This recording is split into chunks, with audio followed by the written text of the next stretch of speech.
reasoning over code, rc1. The goal is to find a value of n such that rc1 of n will return true.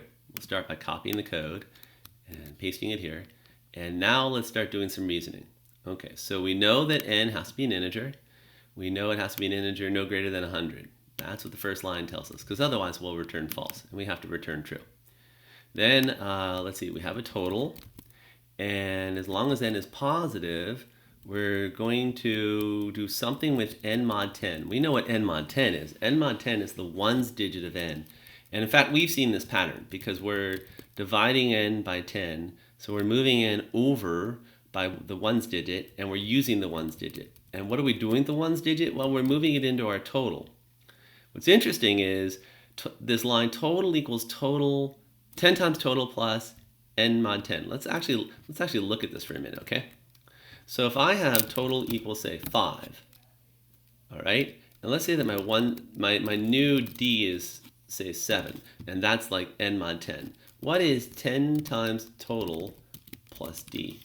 57. Well, the 10, move this 5, the 10 times means move the old value over by one space, one digit, and then we use the new ones digit. So basically what this is saying is, this line right here is saying, add the ones digit of n onto the ones digit of total. So it looks like total is going to come out actually equal to n.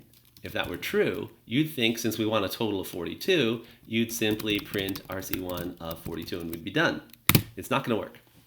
It's actually not what's happening, but we're close. Okay. In fact, we can get a little hint for ourselves in here if we wanted to by printing the total. And if we did that, we would see something about this that would be a huge hint.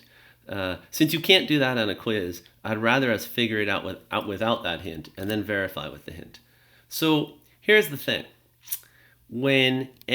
As we go through the digits of n, we are plucking them off from the right-hand side. So if n was, say, 42, if n is 42, and the total is initially 0, since the first thing we'll do is take the 2 of n, and we'll convert total to 2.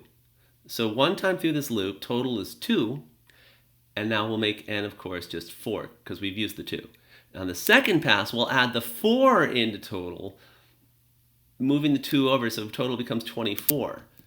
So in other words, when n was 42, the total was 24. We are indeed adding the digits onto total, but we're reversing the order of the digits in the end because of the way this loop works, which means here, if I see this, indeed, when I printed the total from 42, I got 24. And in fact, if I did the total of, say, 78, I'd expect to get 87. And now we see what we do. To get 42, you had to put in 24. And we're correct. And actually, let's just get rid of that print line that we added.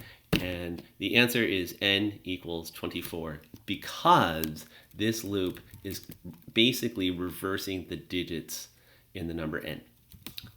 That's it.